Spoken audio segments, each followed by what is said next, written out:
John, we are here in a completely new part of the garden, Yeah, which is actually hidden behind the hedges of the water garden. Nobody yeah, actually knew that there was a space back here. Well, it was good that they didn't know because we dumped all our cuttings here all the time. It was more or less a mess. yeah. And you decided to do something with this place, notwithstanding that it's really shady, so hard to establish plants here. And therefore you came up with a wonderful idea. So tell us about it. Well, the idea is to actually kind of, we have a garden that's really quite sterile in a sense. Okay, we've got lots of bees and other animals in it, but Butterflies, caterpillars. yeah, but this is for sort of those wonderful beetles with the sort of long horns and the great big stag beetles, and all sorts of other creatures that live in dead wood. Yeah. And so we accumulated a number of tree trunks, actually some big ones when the gas pipes came through, and we burnt the bottoms of them, and because the bottoms are burnt, the bacteria won't get in, and so the tree trunks will stay upright.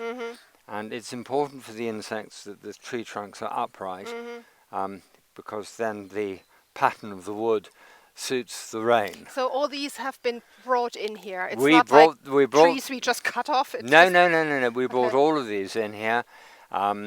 We kept quite a few of them, obviously, and we put them in with a bagger. Yeah.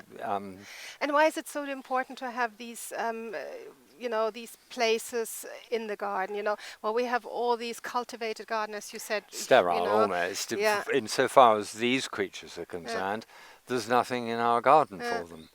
And so we thought it would be a nice scheme to give something back to nature.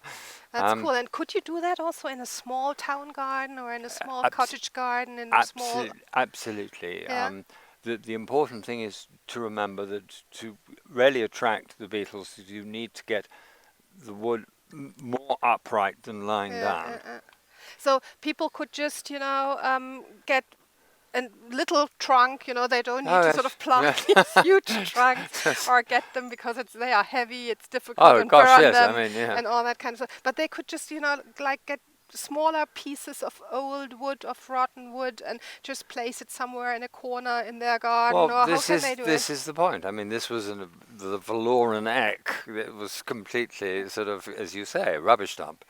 And we thought we would do something attractive and creative with it. So do that in your gardens, Why not? Just get a little bit of old wood, an old wood trunk or whatever you have, put it in a corner somewhere, and it's going to be a wonderful place to live for all these really important beetles. Their biodiversity is a really big and these things thing. are under threat, and I mean, they fly, so they'll soon discover what you've got.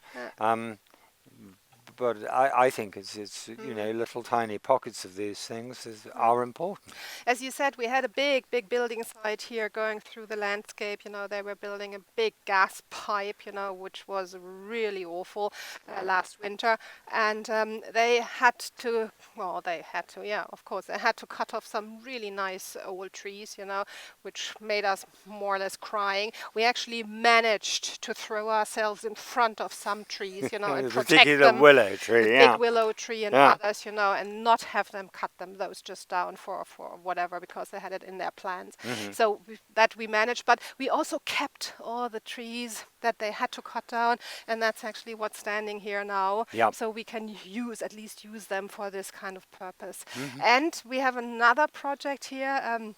Our popular trees in front of our restaurant, which are really nicely or have been nice for over many years, and all the rambling roses are climbing through that. These are aging now. They've been dying. Some of them are dead already. Yeah, and the lovely thing is that we had these wonderful goat moth caterpillars coming out of them, and so we know that we've got a huge colony of goat moths there. So when we take those trees and bring them here, we will immediately acquire a colony of goat moths. So we feel that this garden is sort of already underway. So, that's what I really love doing, it's a natural cycle in the garden. You know, things Yep. are dying, but you can still use them like these popular trees. You know, you don't just throw them on the bonfire and Quite. get rid of them. You use them, you know, so they can live on. They can sort of give a home to these very important There's our insects. cheeky little friend. Oh my God, there's a baby squirrel down there. Yeah, and he's How playing. He's sweet. playing with us. How sweet. Yeah, so the garden is not yet finished, of course. It's still a little messy, right? Oh, sure. So we gonna have like some paths here. How do you We've see got a that? whole mass of silver birch from the Yeah. trees that died and fell over, and so we're going to use the silver birch to edge the paths, and we've also got some trees that have got to be cut down, and we're going to hire a häcksler, and we're going to make our own rindenmulch to go round the paths. You don't put all these German words in there all the Sorry. time. You know, your international audience will be like, "What is he talking about?" Okay. You know, We're going to turn some of the John is trees. so used to being here in Germany, and always sort of. Yeah, So okay. Rentenmulch is what in English? It's forest bark. Okay. Yeah, and we're going to make our own forest bark to Yeah. line the paths with, Okay. and we're going to fill up these sort of areas of sort of, I don't know, some people say totem poles. I like the idea of Woodhenge as opposed to That's a good. Stonehenge.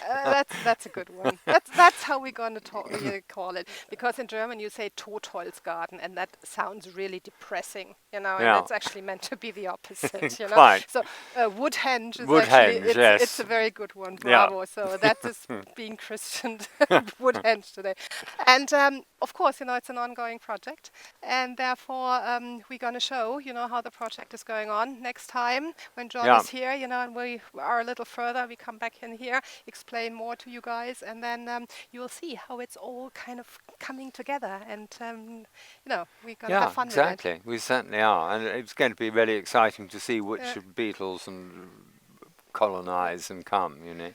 Great. So thank you all for watching today. Subscribe if you liked it, and thank you, John, and see you next time with Excellent. one of your really, really exciting stories. Good show. Thank you. Thank you. Bye bye. Bye.